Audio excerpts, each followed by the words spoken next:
The surface tension of the water in contact with এয়ারের সাথে 20 degree centigrade is 0.0725 newton per metre. The pressure inside the droplet কত pressure না 0.2 Newton per centimetre square. দেখো খেয়াল করে রাখো, এইখানে আছে হচ্ছে আমার এটা নিউটন পার মিটার, এখানে আছে হচ্ছে আমার প্রেসারটা আছে 0.2 নিউটন পার সেন্টিমিটার স্কোয়ার,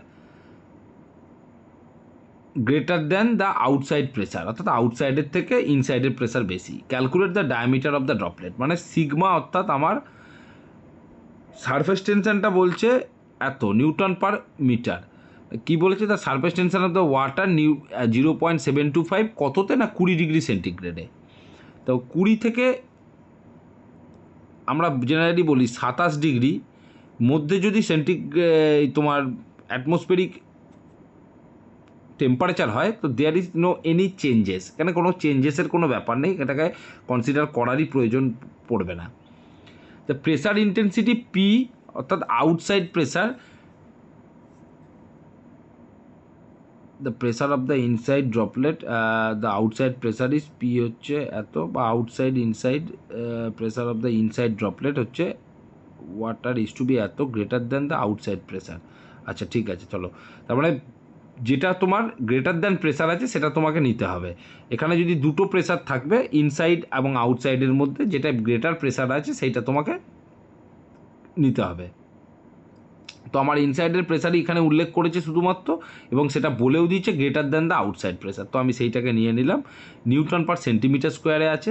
তাহলে দেখো সেটা থেকে আমাকে সেন্টিমিটার থেকে যদি আমি মিটারে যাই, তাহলে আমি কীভাবে যাব?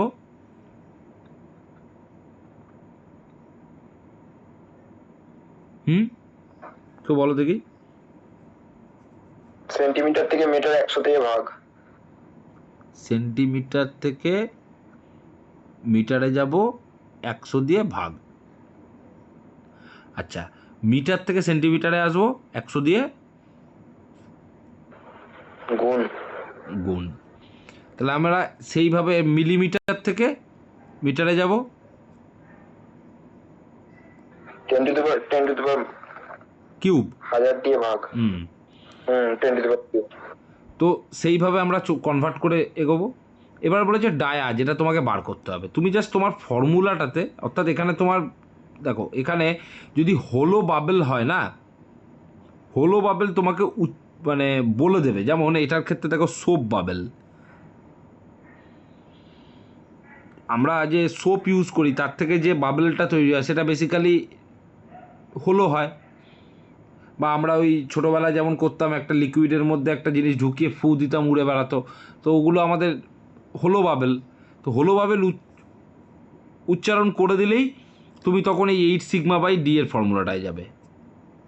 তোমাকে এখানে যখন প্রেসার একটা বলেছে এবং বলেছে আউটসাইড প্রেসার, ইনসাইড প্রেসার, এসবের কথা বলেছে এবং ওয়াটার কথাটা লিখে দিয়েছে, উচ্চারণ করে দিয়েছে, তো তোমাকে এটা ধরে নিতে হবে এটা আমার হোলো বাবেল নয়, তার মানে আমার 4 সিগমা বাই ডি এর ফর্মুলায়। সেম ফর্মুলাতে জাস্ট গিয়ে আমি বসিয়ে দেবো, 4 ইন্টু সিগমার ভ্যালুটা বসিয়ে দিলে, সিগমা নিউটন পার মিটারে আছে, ডায়ামিটারটা বার করতে হবে, আর পি অর্থাৎ তোমার ইন্টেন্সিটি যেটা তুমি কনভার্ট করছো অলরেডি, এই যে 0.2 ইন্টু 10 টু দি পাওয়ার 4, সেইটা বসিয়ে দিলে, জাস্ট ক্যালকুলেশনটা করলে পেরিয়ে গেল। এবার খেয়াল করে দেখতে হবে এই ডিটা কিন্তু মিটারেই বেরোবে। এবার যেহেতু এত ছোট ডি, এটাকে একটুখানি চোখে পড়ার মতন করার জন্য এটাকে এমএমে কনভার্ট করে নিয়ে গিয়ে লিখেছে। তুমি না লিখে যদি এমএমএ না লিখে যদি মিটারেও রেখে দিতে পারো তাহলেও কোনো অসুবিধা ছিল না, কারণ তোমাকে এখানে বলে দেয়নি calculate the diameter of the droplet water বলেছে শুধু, মিটারে কি মিলিমিটারে সেটা তো কিছু বলেনি, তোমার চাপ নেই।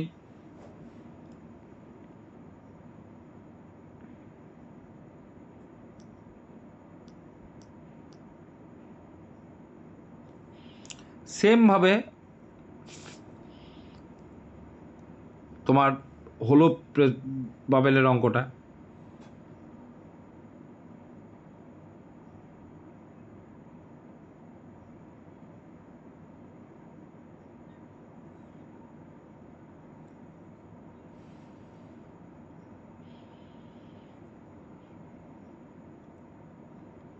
এর পরের অঙ্কটা কি বলেছে দেখো, তিনটে অঙ্ক, এই তিনটে অঙ্কের মধ্যে যে কোনো একটা অঙ্ক তোমরা পরীক্ষাতে পাবে। এটা হচ্ছে ওই জেট ফেট দিয়ে, মানে অর্থাৎ প্রেসার জেট, ওই পেনোমেটিক যে ওটা দিয়ে সেরকম অঙ্ক কিছু থাকেও না, আসেও না। তোমাদের একটা হোলো বাবেল দিয়ে আসতে পারে, আদারওয়াইজ এই নর্মাল ওয়াটার বাবেল দিয়ে বা নিরেট বাবেল দিয়ে। তো এই হোলো বাবেলের অঙ্কটা বা আসে না, আমি দেখেছি এইটাই আসে, এই যেটা করালাম। এরপরে দেখো এই লাস্ট এই অঙ্কটা বলেছে, the pressure outside droplet of the water হচ্ছে 0.4, এই the pressure outside of a droplet of water the diameter হচ্ছে 0.04 is 10.32 newton per centimetre square. Atmospheric pressure মানে নর্মাল অ্যাটমসফেরিক প্রেসারে calculate the pressure within the droplet if surface tension is given by newton per metre এত। Same তুমি ডায়ামিটারটা লিখে নিলে 0.04 millimetre, মিটারে convert করলে 1000 দিয়ে ভাগ করে।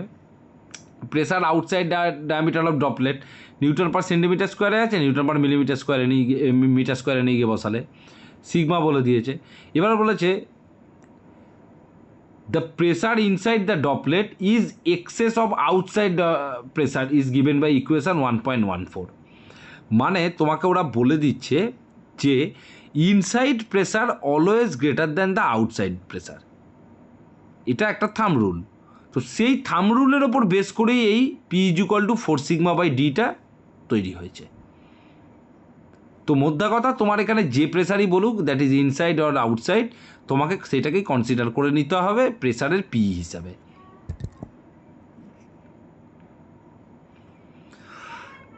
এবার বলেছে প্রেসার ইনসাইড ইন দ্য ডবলেট, যদি প্রেসার ইনসাইড ইন দ্য ডবলেট হয় বা আলাদা করে জানতে চায়, যদি কিছু না বলে, ভালো করে বোঝো, গুলাবে না, যদি তোমাকে কিছু না বলে, শুধুমাত্র একটা প্রেসার লিখে ছেড়ে দেয়, তাহলে তোমাকে সেটাকে ইনসাইড প্রেসার ধরে অঙ্ক করতে হবে। যদি বলে দেয় যে inside pressure but greater than the outside pressure, তাহলেও তোমার কোনো ব্যাপার নাই, কারণ ইনসাইড প্রেসারই বেশি হবে। কিন্তু যদি কিছু না বলে এরকম লাস্টে গিয়ে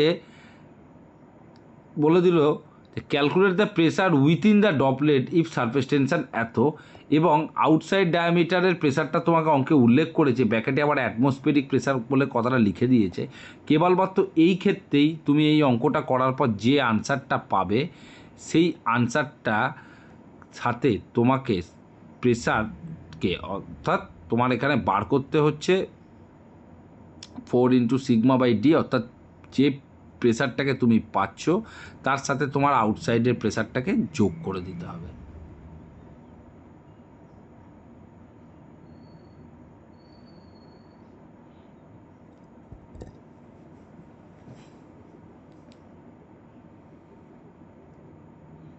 এই হচ্ছে তোমাদের মোটামুটি এখানে কাহানি।